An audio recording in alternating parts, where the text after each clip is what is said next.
नमस्कार दोस्तों, एक बार फिर स्वागत है आपका द एक्सप्लोर हेल्पलाइन में। दोस्तों, आज मैं बद्रीनाथ से जुड़े कुछ रहस्य के बारे में बताने जा रहा हूँ। हिंदुओं के 4 धामों में से एक बद्रीनाथ धाम भगवान विष्णु का निवास स्थल है।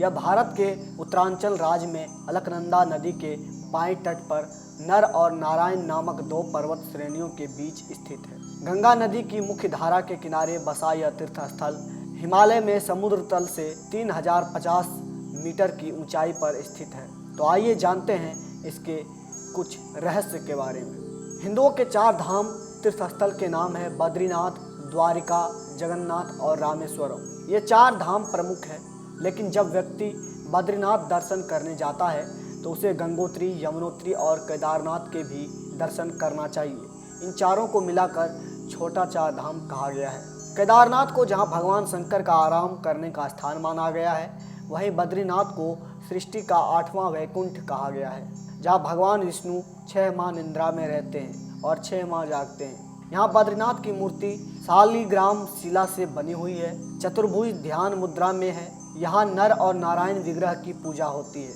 और अखंड दीप जलता है, जो कि अचल ज्ञान ज्योति का प्रतीक है। वहीं बद्रीनाथ का नाम इसलिए बद्रीनाथ पड़ा क्योंकि यह प्रचुर मात्रा में पाई जाने वाली जंगली बैरी को बद्री कहते हैं। इसी कारण इस धाम का नाम बद्री पड़ा। यहाँ भगवान विष्णु का विशाल मंदिर है और यह संपूर्ण क्षेत्र प्राकृतिक की गोद में स्थित है। केदार घाटी में 2 पहाड़ है, नर और नारायण पर्वत। विष्णु के 24 अवतारों में से एक नर और नारायण ऋषि की यह तपोभूमि है।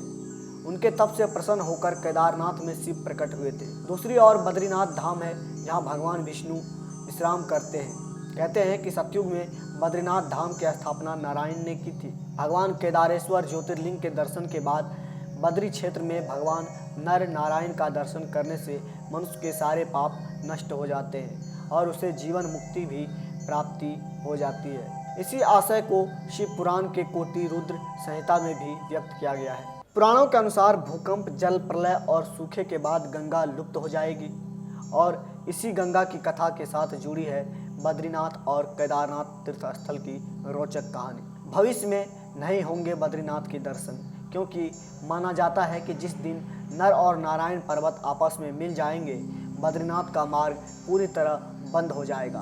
भक्त बद्रीनाथ के दर्शन नहीं कर पाएंगे। पुराणों के अनुसार आने वाले कुछ वर्षों में वर्तमान बद्रीनाथ धाम और केदारेश्वर धाम लुप्त हो जाएंगे और वर्षों बाद भविष्य बद्री नामक नए तीर्थ का उद्गम होगा। यह भी मान्यता है कि जोशी मठ में स्थित नृसिंह भगवान की मूर्ति का एक हाथ साल दर साल पतला होता जा रहा है। जिस दिन यह हाथ लुप्त हो जाएगा, उस दिन बद्री और केदारनाथ तीर्थ स्थल भी लुप्त होना प्रारंभ हो जाएंगे। मंदिर में बद्रीनाथ की दाहिनी और कुबेर की मूर्ति भी है। उनके सामने उद्धव जी तथा उत्सव मूर्ति है। उत्सव मूर्ति शीतकाल में बर्फ जमने पर जोशी मठ में ले जाई जाती है। उद्धव जी के पास ही चरण पादुका है। बाएं और नर नारायण की मूर्ति है। इनके समीप ही श्रीदेवी और भूदेवी है। भगवान विष्णु की प्रतिमा वाला वर्तमान मंदिर 3133 मीटर की ऊंचाई पर स्थित है और माना जाता है कि आदि शंकराचार्य 8वीं शताब्दी के दार्शनिक संत ने इसका निर्माण कराया था। इसके पश्चिम में 27 किलोमीटर की दूरी पर स्थित बद्रीनाथ शिखर की ऊंचाई 7138 मीटर है। बद्रीनाथ में एक मंदिर है जिसमें बद्रीनाथ या विष्णु की वेदी है। यह 2000 वर्ष से भी अधिक समय से एक प्रसिद्ध तीर्थ स्थान रहा है। बद्रीनाथ में अन्य कई प्राचीन स्थल है, जैसे अलकनंदा के तट पर स्थित अद्भुत गर्म झरना, जिसे तप्त कुंड भी कहा जाता है। एक समतल चबूतरा, जिसे ब्रह्मा कपाल कहा जाता है। पौराणिक कथाओं में उल्लेखित एक सांप शिला है। शेषनाग की कथित छाप वाला एक शिलाखंड शेष नेत्र है। भगवान विष्णु के पैरों के निशान है। चरण पादुका, बद्रीनाथ से नजर आने वाला बर्फ से ढका ऊंचा शिखर नीलकंठ, जो गढ़वाल क्वीन के नाम से जाना जाता है। पौराणिक कथाओं की माने तो यहाँ की लोक कथाओं के अनुसार यहाँ नीलकंठ पर्वत के समीप भगवान विष्णु ने बाल रूप में अवतरण किया था। कहते हैं कि भगवान विष्णु जी अपने ध्यान योग और विश्राम हेतु एक उपयुक्त स्थान खोज रहे थे और उन्हें अलकनंदा नदी के समीप यह स्थान बहुत भा गया। उस वक्त वह स्थान भगवान शंकर और पार्वती का निवास स्थान था। ऐसे में विष्णु एक युक्ति सोची और एक दिन शिव और पार्वती भ्रमण के लिए निकले। और जब वे वापस लौटे तो उन्होंने द्वार पर एक नन्हे शिशु को रोते हुए देखा। माता पार्वती की ममता जाग उठी। वह उस शिशु को उठाने लगी, तभी शिव ने रोका और कहा कि उस शिशु को मत छुओ। पार्वती ने पूछा क्यों? शिव बोले, यह कोई अच्छा शिशु नहीं है। सोचो, यह यहाँ अचानक कैसे और कहाँ से आ गया?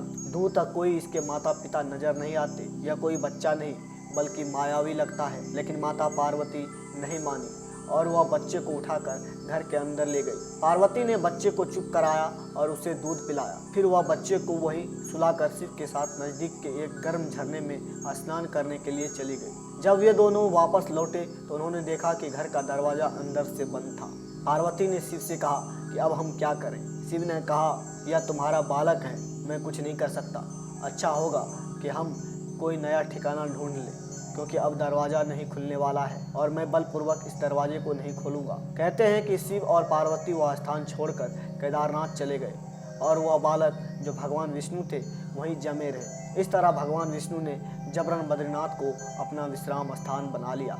तो दोस्तों, ये थी हमारी एक छोटी सी जानकारी। हमें उम्मीद है कि आपको ये जानकारी पसंद आया होगा। अगर ये जानकारी पसंद आए तो वीडियो को लाइक और सब्सक्राइब जरूर करें।